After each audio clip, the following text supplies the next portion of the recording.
Hello everyone, welcome to my channel education simplified by ओसीडीसी।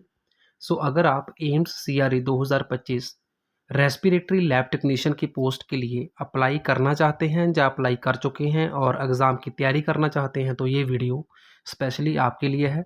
इस video में मैं देने जा रहा हूँ आपको कुछ डेमो क्वेश्चंस जो आपको रेस्पिरेटरी लैब टेक्नीशियन के एग्ज़ाम में आने वाले हैं। और कंप्लीट स्टडी मटेरियल अगर आप परचेज़ करना चाहते हैं तो बहुत ही वाजिब फीस देकर परचेज़ कर सकते हैं। संपर्क करना है 9876371788 पे। इस वीडियो का हमारा टॉपिक रहेगा respiratory laboratory techniques, procedures and methodologies specific to respiratory diagnostics and research. यहाँ पे रेस्पिरेटरी का अर्थ होता है हमारी श्वास प्रणाली जिसके थ्रू हम सांस लेते हैं। तो हमारा जो श्वास तंत्र है उसके अंदर जो भी बीमारियां होती हैं जो उसके संबंधित जो बीमारियां हो सकती हैं उनकी जांच करना उसको बोलते हैं डायग्नोसिस। तो डायग्नोसिस करने के लिए जो भी टेस्ट लैब में परफॉर्म किए जाते हैं उसके क्वेश्चन आपको इस एग्ज़ाम में पूछे जाएंगे।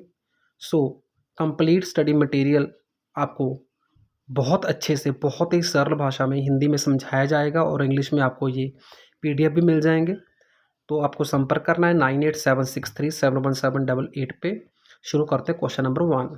तो पहला क्वेश्चन है which test is commonly use to measure lung volume and capacities. तो हमारे जो लंग्स होते हैं जो फेफड़े होते हैं जिसके थ्रू हमारे अंदर ऑक्सीजन और कार्बन डाइऑक्साइड का आदान प्रदान होता है, तो उसका कितना वॉल्यूम यानी कि उसके अंदर कितना वॉल्यूम एयर का जाता है, कितना हम इनहेल करते हैं, कितना एक्सहेल करते हैं और उसकी टोटल कैपेसिटी कितनी होती है हमारे दोनों लंग्स की मिलाकर। तो ये सब चेक करने के लिए जो आम तौर पे टेस्ट परफॉर्म किया जाता है उसको क्या बोलते हैं। तो इसका आंसर आएगा स्पायरोमीट्री। इस क्वेश्चन का आंसर है option A spirometry. Second question है what is the primary purpose of atrial blood gas analysis. ABG एक टेस्ट होता है रेस्पिरेटरी लैब के अंदर। तो एबीजी टेस्ट जो है उसकी फुल फॉर्म है आर्टेरियल ब्लड गैस। तो उसका पर्पस क्या है। तो इसका आंसर आएगा टू मेजर ऑक्सीजनेशन कि आपके ब्लड के अंदर कितनी ऑक्सीजन है, कितनी आपके अंदर वेंटिलेशन हो रही है, मीन्स हवा का आदान प्रदान हो रहा है। जहाँ पे हवा का अर्थ है हमारी respiratory gases carbon dioxide and oxygen and acid base balance. अब एसिड बेस बैलेंस का अर्थ क्या होता है कि हमारे बॉडी के अंदर जितने भी द्रव होते हैं जैसे कि हमारा ब्लड है, ठीक है, जहाँ हमारा स्पूटम है, या फिर हमारा कोई भी किसी भी प्रकार का जो लिक्विड हमारी बॉडी के अंदर फ्लूइड्स होते हैं तो उनका एक पीएच का लेवल होता है। ठीक है, पीएच जिसकी 7 से कम होती है उसको एसिड बोलते हैं, 7 से ज़्यादा होती है उसको बेस बोलते हैं, जिसकी पीएच 7 होती है उसको न्यूट्रल बोलते हैं। तो एबीजी टेस्ट के थ्रू हमें हमारी बॉडी में कितनी ऑक्सीजनेशन है, कितनी वेंटिलेशन हो रही है, कितना हमारे अंदर एसिड बेस का बैलेंस है, ये सब पता चलता है। चलते क्वेश्चन नंबर 3 पे। तीसरा क्वेश्चन है which stain is most commonly used to identify mycobacterium tuberculosis in sputum sample. आपने सुना होगा जिस व्यक्ति को खांसी होती है तो खांसी अगर ज़्यादा देर रहती है तो उसको टीबी टेस्ट यानी कि जो टीबी की बीमारी होती है तपेदिक बोलते हैं उसको, उसकी जांच के लिए बलगम की जांच करवाने के लिए बोला जाता है। तो उस बलगम की जांच को स्पूटम बोलते हैं। स्पूटम सैंपल में माइकोबैक्टीरियम ट्यूबरकुलाई नाम का एक बैक्टीरिया होता है जो टीबी कॉज करता है। तो उसकी जांच के लिए कौन सी स्टेन यानी कि कौन सी डाई का इस्तेमाल रेस्पिरेटरी लैब में किया जाता है ये आपसे पूछा गया है। तो इसका आंसर आएगा option B acid fast stain, AF stain या एसिड फास्ट स्टेन इसको बोलते हैं। इसका एक और भी नाम होता है जेल नील्सन मेथड। तो ये भी एक मेथड के आपको क्वेश्चन बहुत ज़्यादा पूछे जाने की प्रोबेबिलिटी है रेस्पिरेटरी लैब टेक्नीशियन के एग्जाम के अंदर। Question number 4 what is the purpose off peak expiratory flow rate. तो ये भी एक टेस्ट होता है श्वास के साथ संबंधित जिसको बोलते हैं PEFR। तो पी का अर्थ है यहाँ पे पीक, ई है expiratory, F flow, R rate. तो पीक एक्सपायरेटरी जो फ्लो रेट टेस्ट होता है उससे हम क्या मेज़र करते हैं बेसिकली। तो इसका आंसर आएगा option B assessing the airway obstruction severity. एक जगह जब आप सांस लेते हैं तो कितनी हवा को आप अंदर ले पाते हैं और जब हम सांस छोड़ते हैं तो कितनी कार्बन डाइऑक्साइड को आप छोड़ पाते हैं। तो जितनी ज़्यादा छोड़ पाते हैं उसको बोलते हैं एक्सपायरेटरी फ्लो रेट। तो एक्सपायरेटरी फ्लो रेट आपका PEFR टेस्ट से मेज़र किया जाता है। जितना ये रेट कम होएगा उसका अर्थ है कि आपके एयरवे के अंदर यानी कि जो आपकी श्वास प्रणाली है उसके अंदर बहुत ज़्यादा ब्लॉकेज है। नेक्स्ट क्वेश्चन है which respiratory diagnostic test involve measuring oxygen saturation using infrared light. कौन सा ऐसा रेस्पिरेटरी डायग्नोस्टिक टेस्ट है जिसके थ्रू हमारी बॉडी में ऑक्सीजन सैचुरेशन कितनी है ये पता लगाया जाता है इंफ्रारेड लाइट को यूज़ करके। तो इसका आंसर आएगा ऑप्शन बी ऑक्सीमीट्री। इसको पल्स ऑक्सीमीट्री भी बोलते हैं। सो पल्स ऑक्सीमीट्री जो है वो हमारे अंदर ऑक्सीजन सैचुरेशन जिसको लिखते हैं SpO2, ठीक है, तो उसको मेज़र करती है बाय यूजिंग इंफ्रारेड सेंसर। ठीक है जी, चलते हैं क्वेश्चन नंबर 6 पे। क्वेश्चन नंबर 6 है which lung volume can not be directly measured by spirometry. Spirometry test से किस लंग वॉल्यूम को डायरेक्टली ऑब्जर्व नहीं किया जा सकता, मेज़र नहीं किया जा सकता। तो इसका आंसर आएगा ऑप्शन सी रेजिडुअल वॉल्यूम। अब रेजिडुअल वॉल्यूम होता क्या है कि आप पूरे जोर से जितनी भी ऑक्सीजन जितनी भी कार्बन डाइऑक्साइड को लंग्स से निकाल सकते हैं, बाहर निकाल सकते हैं, तो पूरे जोर से हवा को बाहर निकालने के बाद जो एयर का वॉल्यूम हमारे लंग्स में बचता है, हमेशा वो रहता है लंग्स के अंदर, उसको बोलते हैं रेजिडुअल वॉल्यूम। वो यूजुअली 500 ml होता है। ठीक है, तो आपको वॉल्यूम के साथ संबंधित भी बहुत क्वेश्चन एग्जाम में आएंगे कि हमारा इंस्पिरेटरी वॉल्यूम कितना होता है, इंस्पिरेटरी रिजर्व वॉल्यूम कितना होता है, एक्सपायरेटरी वॉल्यूम कितना होता है, एक्सपायरेटरी रिजर्व वॉल्यूम कितना होता है और टोटल लंग कैपेसिटी TLC कितनी होती है। तो इसका भी PDF या वीडियो आपको बहुत जल्दी मिल जाएगा। Question number 7 what is polysomnography primarily use to diagnosis. जो पॉलीसोमनोग्राफी टेस्ट है उसका प्राथमिक क्या उद्देश्य है, क्या किस चीज़ की वो जांच करता है। तो इसका आंसर आएगा ऑप्शन सी स्लीप एपनिया। तो स्लीप एपनिया का अर्थ क्या होता है कि नींद के अंदर जब आप नींद में होते हैं बेसिकली, तो उस टाइम पे जो आपको ब्रीदिंग में दिक्कत आती है, ब्रीदिंग आपकी रुक जाती है, तो उसको स्लीप एपनिया बोलते हैं। तो उसकी जांच के लिए ये टेस्ट किया जाता है। क्वेश्चन नंबर 8 है what is the role of bronchoscopy in respiratory diagnostics. मतलब कि श्वास के साथ संबंधित जो बीमारियां हैं उनकी जांच में ब्रोंकोस्कोपी जो टेस्ट होता है उसका क्या रोल है। तो इसका आंसर आएगा option B visualising airways and obtaining tissue sample. कि आपका जो एयरवे है, जो आपकी श्वास प्रणाली है कंप्लीट, उसको अंदर से देखना, उसके लिए ब्रोंकोस्कोपी का यूज़ किया जाता है। अगर अंदर से कोई सैंपल लेना हो टेस्ट करने के लिए, टिश्यू का सैंपल, तो उसके लिए भी ब्रोंकोस्कोपी अपना रोल प्ले करती है। चलते हैं क्वेश्चन नंबर 9 पे। क्वेश्चन नंबर 9 है which of the following test measure the diffusion capacity of lungs. निम्नलिखित में से कौन सा ऐसा टेस्ट है जो आपके लंग्स की डिफ्यूजन कैपेसिटी को मेज़र करता है, मापता है। तो इसका आंसर आएगा option B DLCO test, diffusing capacity of lungs for carbon monoxide. तो यहाँ पे DL का अर्थ है diffusing capacity of lungs and CO का मीनिंग होता है carbon monoxide. Question number 10 which type of sputum collection is most suitable for detecting lower respiratory tract infection. अब जो हमारा रेस्पिरेटरी ट्रैक्ट है वो नाक से शुरू होता है, तो नाक से फेरेंक्स जो गले के अंदर होता है एक पार्ट, तो वहाँ तक का जो पार्ट है उसको हम अपर रेस्पिरेटरी ट्रैक्ट बोलते हैं।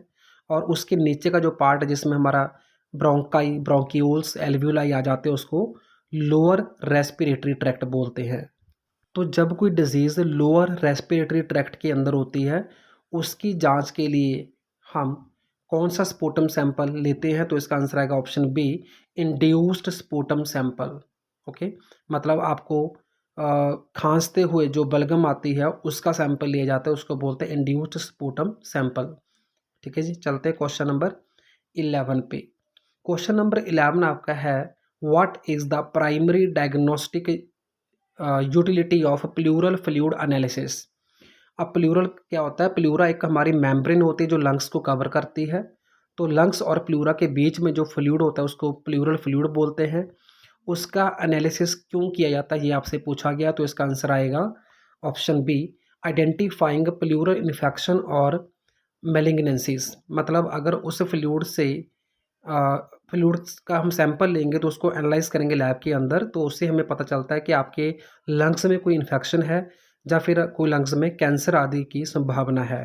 क्वेश्चन नंबर 12 है which lung condition is associated with elevated carbon dioxide level. अगर आपको हाइपर कैपनिया यानी कि आपकी बॉडी के अंदर कार्बन डाइऑक्साइड का लेवल बढ़ चुका है तो उसके साथ रिलेटेड कौन सी बीमारी होती है। तो इसका आंसर आएगा ऑप्शन बी COPD। COPD की फुल फॉर्म होती है chronic obstructive pulmonary disease. Pulmonary means lungs, obstruction का मतलब होता है अवरोध होना, यानी कि कोई रुकावट होना।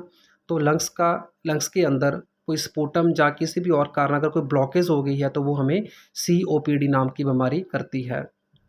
Question number 13, what does a methacholine challenge test assess. Methacholine challenge test जो होता है वो क्या असेस करता है, किस चीज़ की जांच करता है, तो इसका आंसर आएगा ऑप्शन बी एयर वे हाइपर रिस्पॉन्सिवनेस। अगर आपके श्वास तंत्र में कोई एलर्जी है, मीन्स कि आपका श्वास तंत्र जो है वो किसी चीज़ के प्रति बहुत ज़्यादा अग्रेसिवली या बहुत हाइपर रिस्पॉन्स करता है, ठीक है, तो उसको असेस करने के लिए मैथकोलाइन चैलेंज टेस्ट जो है वो किया जाता है। चलते हैं क्वेश्चन नंबर 14 पे। क्वेश्चन नंबर 14 है what is the function of capnograph. Capnograph का क्या काम होता है, तो इसका आंसर आएगा option B monitoring end tidal carbon dioxide level. ठीक है जी, जो आपका मतलब जब सांस छोड़ते हैं, एक्सहेल करते हैं, तो उस टाइम पे एंड पे कितना CO2 का लेवल जो है वो होता है आपके अंदर, तो उसको मॉनिटर करने के लिए जो ग्राफ बनता है उसको बोलते हैं कैप्नोग्राफ। तो इस इमेज में आप देख पा रहे हैं जो ग्राफ है ये इसी को कैप्नोग्राफ बोलते हैं। ठीक है, तो यहाँ पे सबसे पहले लिखा है रेस्पिरेटरी बेस लाइन। यहाँ पे जो कार्बन डाइऑक्साइड का प्रेशर है वो 0 mmHg है। ठीक है, ब्लड प्रेशर या कार्बन डाइऑक्साइड या ऑक्सीजन का जो प्रेशर होता है उसको mmHg में मेज़र करते हैं, मिलीमीटर ऑफ मरकरी में। तो ये इसके यूनिट्स होते हैं मेज़र करने के। सेकंड पॉइंट में लिखा है एक्सपायरेटरी अपस्ट्रोक, मतलब हम जब कार्बन डाइऑक्साइड को बॉडी से छोड़ना स्टार्ट करते हैं। तीसरे पे लिखा है एल्वियोलर प्लेट्यू, तो एल्वियोलर का मतलब होता है कि वहाँ से जो कार्बन डाइऑक्साइड है वो सबसे ज़्यादा निकलते हैं, क्योंकि वहीं से हम एक्चुअल में एक्सचेंज करते हैं एल्वियोलाई पार्ट से, वहाँ से ऑक्सीजन लेते हैं, ब्लड के अंदर जाती है और CO2 वहाँ से बाहर होती है। इसी तरह उसके आगे लिखा है मेजर्ड EtCO2, तो ET का अर्थ है and tidal volume of CO2 के फाइनल CO2 उसमें कितना है, एंड उसके बाद CO2 जब हम छोड़ देते हैं हम कार्बन डाइऑक्साइड, तो उसके बाद लिखा है इंस्पिरेटरी डाउन स्ट्रोक, फिर हम ऑक्सीजन को लेना शुरू करते हैं बाहर से। ठीक है, तो वहाँ पे CO2 का लेवल कम हो जाता है और O2 का लेवल बढ़ जाता है। सो चलते हैं अगले क्वेश्चन पे। Question number 15, which pathogen is commonly detected by polymerase chain reaction PCR। ये एक बहुत इंपॉर्टेंट टेस्ट है रेस्पिरेटरी लैब के अंदर, जो कन्फर्मेटरी टेस्ट होता है जो बीमारी को कन्फर्म करता है। ओके, सो इसका आंसर आएगा ऑप्शन बी इन्फ्लुएंजा वायरस, कि जो PCR है वो इन्फ्लुएंजा वायरस को डिटेक्ट करने में हमारी मदद करता है। इन्फ्लुएंजा वायरस जिससे हमें कॉमन कोल्ड, जहाँ जैसे आपने सुना होगा सार्स की बीमारी होती थी एक, जो कि बिल्कुल कोरोना की तरह थी, तो ये सब बीमारियाँ इन्फ्लुएंजा से होती हैं। इन्फ्लुएंजा रेस्पिरेटरी प्रणाली पे अटैक करने वाला वायरस है। चलते हैं क्वेश्चन नंबर 16 पे। तो क्वेश्चन नंबर 16 हमारा है which type of diagnostic test is used for detecting pulmonary embolism. तो पल्मोनरी एम्बोलिज्म को डिटेक्ट करने के लिए कौन सा टेस्ट किया जाता है, इसका आंसर आएगा option A CT pulmonary angiography. तो CT क्या होता है, कंप्यूटराइज्ड टोमोग्राफी टेस्ट है, जिसको हम CT स्कैन के नाम से जानते हैं आमतौर पे। तो CT यहाँ पे किसकी की जाती है, पल्मोनरी एंजियोग्राफी, मीन्स कि हमारे लंग्स की CT की जाती है। तो इसमें होता क्या है कि जो पल्मोनरी एंजियोग्राफी होती है वो विजुलाइज करती है ब्लड क्लॉट्स को पल्मोनरी आर्टरी के अंदर। ठीक है, तो पल्मोनरी आर्टरी कौन सी आर्टरी होती है, जिसके अंदर डीऑक्सीजेनेटेड ब्लड जो होता है वो लंग्स में जाता है, तो उसके अंदर अगर ब्लड क्लॉट है तो उसको बोलते हैं pulmonary embolism. Question number 17, what is the recommended time for sputum sample analysis in tuberculosis. अगर ट्यूबरक्लोसिस के लिए स्पुटम का सैंपल लिया गया है तो उसको कितने टाइम के अंदर टेस्ट करना होता है, रिकमेंडेड टाइम क्या है, तो इसका आंसर आएगा option C immediately after collection, के जैसे ही आपका सैंपल लिया गया है स्पुटम का, जिसको हम बलगम का टेस्ट बोलते हैं, बलगम की जांच बोलते हैं, तो वो सैंपल लेने के तुरंत बाद ही उसका जो एनालिसिस है वो किया जाता है, उसका वेट हम नहीं कर सकते। चलते हैं क्वेश्चन नंबर 18 पे।